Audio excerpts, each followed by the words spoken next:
This mushroom actually might come in handy. Oh hey guys, Nitsa Gamer here, and I'm going to be doing another episode of Super Mario NUMB3RS Vlogs. Actually, the title's going this way. So we're going to be talking about Periodic Tower, Chapter 4. And as you can see right behind me is the Mushroom Kingdom. Yeah, I'm in the Mushroom Kingdom. I mean, as you can see right here, you can actually see, whoa, whoa, whoa, whoa, whoa, whoa, whoa, whoa, okay, what the,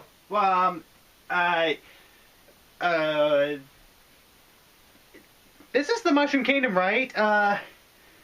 Yeah. How many years in the future am I? 1 year? Wait, I thought in the chapter it was 4 years. Oh yeah, right. We're on season 3 right now. Wait, season 3? Wouldn't that be 2 years?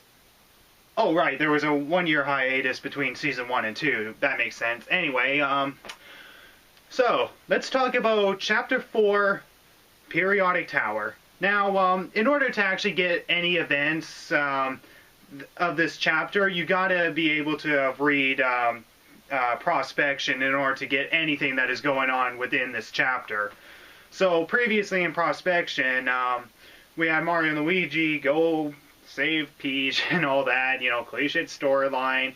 Fleet crashes on hill, and then Larry says that he came from the future, or at least he thinks he came from the future because he's now running on visions of the future, which is an apocalyptic future that takes place 4 years in the future.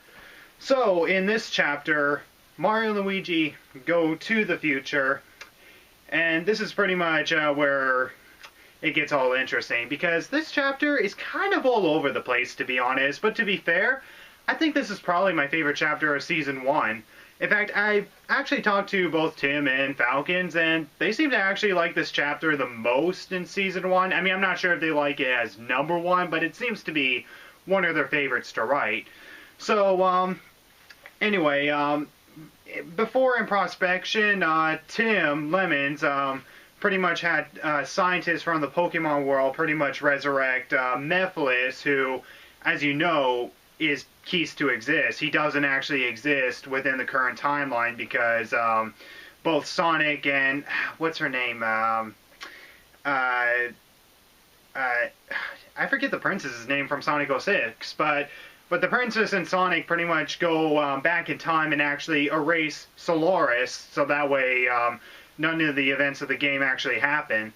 And so it's kind of interesting for the fact that we actually have Mephiles as the main villain in this chapter, because for one, he doesn't exist, and two, even though he's actually pretty good in this chapter, we have no explanation whatsoever how the heck he actually is able to exist in this timeline. I mean, maybe the scientists actually found the game in our world and they're like, hey, maybe we should actually bring this person back, but at the same time, it doesn't make sense, and that can be a big problem. I mean, that's pretty much the plot hole of the entire chapter, and it's not the only problem of this chapter.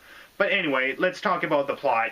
Just be sure to actually read Prospection or watch my last vlog on Prospection in order to get what's going on, because Periodic Tower acts like a continuation. Alright, so in Periodic Tower, Mario and Luigi go into the future, and then they have to find out what is going on, because this is all through Larry's vision, and then they find Larry, Koopa himself, in the future. And so they get through some shenanigans where they have to try to save the princess from the dungeons, and then end up getting captured and all that. And then suddenly you have like this revolution led by Colorado, who actually did make an appearance in Prospection. But Colorado is pretty much that Explorer Koopa. I don't really remember what his role was, but he was from the Paper Mario game, and he's pretty much Cooper's idol. So you got Cooper, you got Parakarry, you got Toadsworth, you got Colorado, who pretty much lead this revolution group that is trying to go up against Mephiles ever since he started to rule. And pretty much when Mephiles got into the Mushroom Kingdom, all the portals are pretty much locked, so no one can get out. And at this convenient moment of time, Otacon and Epps, who pretty much just recently solved a bank robbery case, happen to have actually gone into the Mushroom Kingdom world, so they're stuck there for the next 4 years. And Otacon also becomes a part of this revolution, and Epps eventually gets captured, and he's working as a slave for Mephiles. Yeah, so basically Mario and Luigi have to help the revolution go up against Mephiles, but they also got to figure out how they can get both Mario and Luigi and Larry back to their own time to prevent all of this from happening. And as it builds up, you start to see like the progression with like what Larry is going through in this apocalyptic future. And by the end of the chapter, he forgets it ever happens. And as far as he knows, it's just a dream, even though it actually did happen. And it's all thanks to Larry Koopa that they were able to prevent this future from happening. So So basically, while they're in the Revolution organization, hidden underground within Vista Hills, they basically question, what is this solar tower? And you can kind of see it in the background over here behind me, but the solar tower is pretty much what we call the periodic tower. The solar tower is basically a tower created by Mephiles that actually contains every single element on the periodic table. Like every single element on the periodic table. And considering that this is another world, that includes more. So you got pretty much every element on the periodic table, so Mephiles can actually use it to his own benefit. But at the same time, Mephiles is actually using the solar tower to basically send radiation up into the atmosphere, and it basically sends it directly to the sun, which is why the sun actually becomes red instead of the normal yellow sun. And basically what Mephiles is trying to do with the solar tower is that he's trying to affect the solar flares of the sun to basically just wipe out the entire planet. And it's not like, you know, the planet actually wipes it out and boom, boom, boom, boom. Instead, with the elements, he can actually use it to actually cause cancer. So basically, Mephiles' ultimate weapon is to use this solar tower to send radiation up to the sun, and the solar flares send that radiation back, which causes cancer on the planet. So that's how he's going to use it to actually wipe out all remaining survivors on the planet. And once he wipes all the remaining survivors out, he'll be able to find out how he can make himself more powerful, since, for one, he's one half of Solaris, because he's the cunning mind, so therefore he has to find a way to actually be more powerful, since he doesn't have his Iblis counterpart. Now, that's pretty much the premise. So you got moments with the heroes going to the tower, and then you got moments with the heroes trying to invade Mephiles and see if they can actually kill him on spot, which really they can't because he's immortal. And since this is a possible future that could possibly happen, there's several things that don't count as continuity later on, but there's actually several characters that do end up dying in this. Like, you got some characters that actually happen to be in that world that actually got killed before Mario and Luigi managed to come to this world. And so you get some characters that actually die within this chapter, like Colorado, Sonic eventually, and the biggest one is Peach. Yes, we literally kill Peach off within this chapter, but this is the Peach that actually that is actually within this future, so she's still alive within the story, of course. But, yeah, it was our chance to kill Peach. We're total bastards. Actually, I'm a total bastard because I was the one who actually came up with that idea. Anyway, so basically, Dr. Math is actually aligned with our heroes, and basically why she is like creating an alliance with our heroes is because she wants this future to be stopped, so that way she can actually rule and all that. Now, before Prospection ended, I mentioned that blood is going to be seen before their eyes. Now, I was using that as a metaphor, as a way of saying people are getting killed, and I'm not sure if Falcon's mistake this, but basically he has a plot where basically there was actually literally a river of blood going through the kingdom. And basically this blood is actually what makes Mephiles immortal. And it's because of Shadow that this whole entire apocalyptic future started. So, yeah, goddamn you, Shadow, goddamn you. Yeah. And there's several things that don't add up, which I will get to later on, but basically Dr. Math actually does help our heroes to build a time portal with the use of the solar tower, or what we call the periodic tower, in order to send Mario, Luigi, and Larry back, as well as a fourth person, but the fourth person really only went back due to coincidence, and he was mentioned in Prospection, and he had to do it because Larry was actually not only knocked unconscious, but this unconsciousness will actually act as a tool to actually make him forget everything that happened. And after that, it's pretty much just Mario and Luigi going through the Pokemon world, trying to find like where the scientist lab is to try to stop the resurrection of Mephiles, and they failed to actually do that because you know, it could be anywhere, and they have like a 2-day limit, and so they have to actually stop Mephiles from actually falling within that river of blood, or otherwise he'll actually become immortal. So that's pretty much the plot of it. Now let's talk about faults with it, or actually let's not talk about faults with it, let's actually talk about what I really like about this chapter. What I really like is the stakes within this chapter. I mean, yeah, it's constant exposition throughout the entire thing, but there is some humanity in it, and you do believe it, and because some of these characters have been in this future for 4 years, then you know they've lost their humanity, so therefore they're not going to let their emotions get in the way. It's like, we got to get this done and do this, and Mario and Luigi is like, you know what, I'm not going to bother arguing with you, I'm going to agree with you because you've been in this future longer than we have, so we're just going to trust you.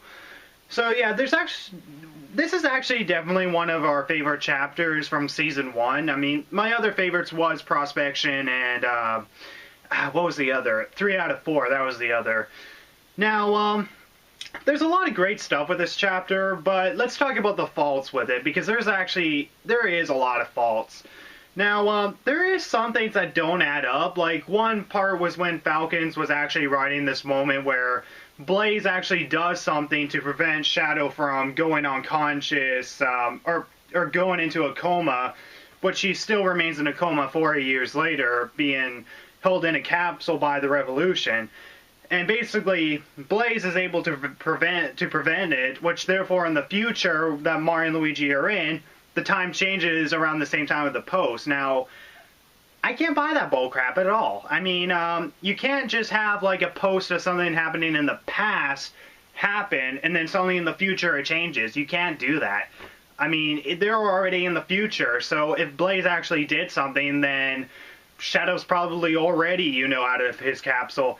And also we get the return of Sonic, who we haven't really seen until 7 Hearts. I actually haven't mentioned this, but during the Bloodless List and Prospection, Sonic is unconscious. Like, he's passed out at the end of 7 Hearts, and this is finally a chapter where he does rise up, but he's still remaining passed out at this point, and I don't think he actually regains his consciousness until the end of the next chapter after this, Vector. Now, there is several faults with it that I will actually say. I mean, there's a lot of humorous moments, and I think the biggest problem is definitely Tim Lemon's writing. And don't get me wrong, there are some great moments that he actually has in mind, but boy, when I was reading some of Tim's posts, it was like, dude, what the heck are you doing? I mean, let me explain. Basically, sometimes the characters don't talk rationally. Like, it's kind of like, you know, maybe we should do this. Good point, Mario. Great point, Mario. Hey, you know what we should do? What? We should actually do this. Yeah, we should do that too. I want to do that. Really? Yeah. I mean, they don't talk naturally. One example was pretty much where Mario and Luigi actually enter into the Revolution's hideout, and basically they're asking, like, who else is here? And then Colorado's like, hey guys, Mario and Luigi are back! And then suddenly you have the door burst open, and then suddenly you have Donkey Kong, Yoshi, Wario, Waluigi, and Diddy Kong going, Mario's back! Okay, well, maybe not like that, but you get the idea. It's kind of like, Tim, you don't have... it's not played as a comedy, dude. So don't make them open the door and go, did somebody say Mario's back? I mean, it's just so out of character when you do that. And yeah, that is actually literally a legitimate one post that Tim actually did. And there's another where basically they're like, we have to find a way to actually get back to our present time so that way we can stop this future from happening. And Shadow's like, hey, I have an idea. Take these 2 Chaos Emeralds and you can use State Chaos Control in order to actually go back and you can actually fix everything up. Hey, that's a good idea. Chaos Control. Yay, we're back! And then I was like, Tim, no. You just totally rushed it there. I mean, we've only spent like 2 pages of them here and you already used a cop-out that they could have used before to actually fix this future up. Yeah, so that was actually another problem. Like, there's a couple of cop-outs that Tim tries to do, and not only was I like, Tim, you shouldn't be doing this, you're just rushing it. Falcons was also like, Tim, you're goofing up, man. And it's kind of funny when I kind of look at it. I mean, it probably offends Tim, but when I was looking at some of the posts, there's like one moment where basically Mario and Luigi basically walk away from the character as they're heading towards the Pokemon world. And in his next post, they're actually talking with the character, even though the last post says that they were walking away. And then Falcons is like, Tim, when I say that Mario and Luigi are walking away, that means they're walking away, not still remaining there and actually talking to the person before heading to the Pokemon world. I mean, there's some moments where, I mean, I know continuity is hard to follow, especially with his RPG, but there's some moments where Tim is not really following the story as seriously as he probably should. I mean, I guess mostly because this took place on the Super Mario Brothers forums. That's more of a satire parody, so it's played, like, that show is played more for comedy, so he's kind of used to the comedy routine when portraying Mario and Luigi, when really the Super Mario Numbers is more of a serious story. And if you want some comedy into it, that's totally fine. But there's a moment where it's legitimate to actually have it, like the right time to have it, but there's a time where you shouldn't have it. And at some moments, it's just totally off character and it's really cartoonish. I mean, I'm not going to act like Tim was like maybe the worst part of this chapter or anything. I mean, in my opinion, Tim's writing, like half of it really does throw you off, and that's kind of the major problem. And I had the same opinion with Prospection. I mean, I really hate bashing on the guy because, as I said, he does get better. But after reading Periodic Tower, there were some choices that he was making that just didn't work for me and Falcons. And, you know, it's such a shame because we really don't want to actually be, hey, that shouldn't happen, or Tim, you're totally rushing it, or Falcons, we shouldn't have that kind of cop-out happen, or Nitsa, that's not what I had planned out. You know, we really hate doing that, and that's kind of the reason why it's much more better when we work on, like, separate storylines, and that's what you get the most for most of Super Mario Numbers. But with the Periodic Tower, we're all focused on one plot, and I guess because we're kind of like role-playing, like what should happen next, we're kind of improvising throughout the entire thing, so in a way it's kind of understandable why the plot does seem all over the place at some moments. But yeah, as a whole, it's still a pretty good chapter, and I'm trying to think of some faults that maybe Falcons has made. I mean, I think the only fault that Falcons has probably made is probably just the BS cop-out with Blaze actually saving Shadow at this one moment in time in the past, and it actually affects the future while Mario and Luigi are in the future. And it's like, okay, if Blaze did this in the past, wouldn't it actually be already affected before Mario and Luigi enter into this reality? I mean, it just doesn't add up. I mean, I guess it adds up by post, but the thing is, we're not following based on posts. We're following based on a continuity of the story. So by having the times change while Mario and Luigi are in the same timeline, it just doesn't add up. But aside from that, I think that's the only problem from Falcon's side. Tim's, there's a lot of problems with him. I mean, more than half of it is good. But the other half, as I said before, the characters don't talk rationally.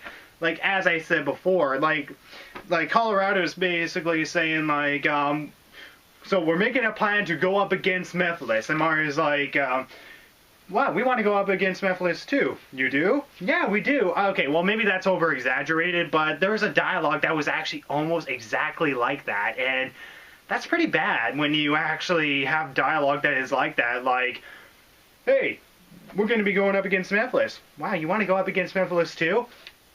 Well, no shit, Sherlock, I do want to go up against Mephiles. I mean, look what the bastard has done to this place. Yeah, so there is some moments where the characters don't talk rationally, and it kind of messes up the plot a little bit, but for the most part, you can excuse it because, as I said, I think this is probably one of the better chapters within this entire season. Now, is there any faults from me? It's really hard to find my faults because, for one, I'm the writer, so I have the right to actually defend, my own writing, but at the same time, I gotta fairly critique my own writing just as much as Falcon's and Tim's, and that can be hard to do. Like, I guess in some moments, maybe I kind of do go overboard with this whole, post-apocalyptic future thing. I mean, I'm the one who brought it up, and Tim is the one who brought, Mephiles into the story, and Falcons is kind of just going along with it, but also, mixing the whole thing with the Bloodless being involved in it and all that, which the Bloodless are barely involved, but the interesting thing is that Dr. Math is actually the cause of the flowing blood in the Mushroom Kingdom. As I said before, this is used to actually make Mephiles more powerful. And what this is actually intended to do is that Dr. Math's mutoids, or mutoids? I can't pronounce it, but it's kind of like metal and liquid, play on words kind of mixed together, like metudes or metwids, something like that. I can't really pronounce it right now. I mean, can you blame me? I'm in this post-apocalyptic future. So yeah, basically the blood particles is what actually makes these robots basically just divide, and that's actually the unique thing about it. And because the Bloodless can use this to their advantage to try to fill the Blood Moon, then that's also another problem. So basically they got like two problems to stop once they go back to the present. Stop Mephiles from resurrecting, and if he does resurrect, then they have to stop Shadow from kicking him into the bloody river. And then 3, they got to stop the blood flow in order to actually stop Dr. Math's army from taking over the entire Mushroom Kingdom. Now, where this all actually ends, it actually ends pretty quick, but once Mario and Luigi do return back to the present, along with unconscious Larry and then another Toad named Terry who does play a role in this, there's moments where they do go around in the Pokemon world, and for a while it does get repetitive, but at the same time it's understandable. They have to try to find this lab, and it could be in any city, and heck, it possibly couldn't be in any city. So you got moments where they're like flying on Pokemon, and then you got moments where it's hard to actually explain this, but there was actually this one moment, and I'll admit this was a flaw created by me, where basically Mario's walking along, and then suddenly he meets like these teenage girls who just walk up to him, and he basically wants to ask a question, and the girls is like, "Are you gay?" And then he's like, what? "Hey, my girlfriend just wondering if she could actually hang out with you and all that. Look, girl, I don't want to," and she's like, "Whatever, And it was like so random. I wrote that moment because, in a way, some teenagers kind of act like that, but it probably seems off for the Pokemon universe, but I just wanted to add that just because it seemed funny. But looking at it now, it's kind of a little off. I mean, I haven't seen the Pokemon show, and I still haven't. And to be honest, I'm not sure if I would anytime sooner, because I kind of don't like the dialogue that, Tim is writing. And if the inspiration does come from Pokemon, then I don't think I'd be a fan of it if I saw it, but I'm probably being too harsh from an outsider's point of view. It's probably really good. It's just I don't get what it is that people love about it so much. But aside from that, the Pokemon universe is creative, and some of the Pokemons are really cute, and I respect that. And trying to remember if there was anything else for the Periodic Tower chapter.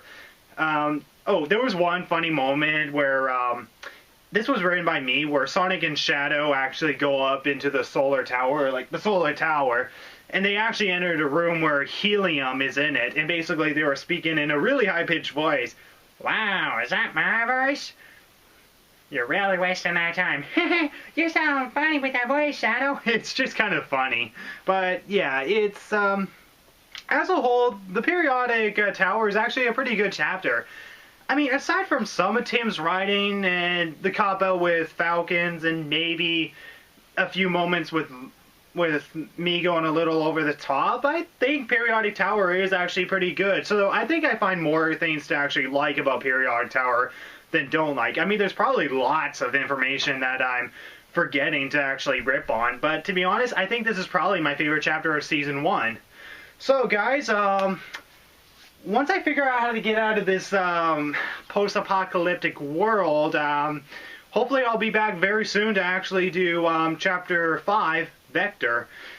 Yeah, that should be an interesting chapter because we get to meet one character who eventually becomes a main character in Season 2, and then a bunch of other stuff. So yeah, Periodic Tower is actually probably the best chapter in all of Season 1. I mean, maybe Falcons and Tim might disagree, but I think it is the best chapter. I find really little to complain about it, even though there is flaws that I can make fun of. But it's mostly to make fun of. It's not really like, oh, you just ruined the entire story. I mean, it's not none of that. It's just kind of a few written moments that do seem a little too odd. But aside from that, I think Periodic Tower is a good chapter. So, how the hell am I going to get out of this world? Oh, yeah. Well, while I was at it, I actually got this, super mushroom. Maybe I can actually use it to actually get out of here. Alright, so what do? Do I just bite the top of the head or something, or... Oh, what the frick? What the frick? Ah! Okay, I gotta get out of here because one of Mephiles' villains decided to grow large. Bye!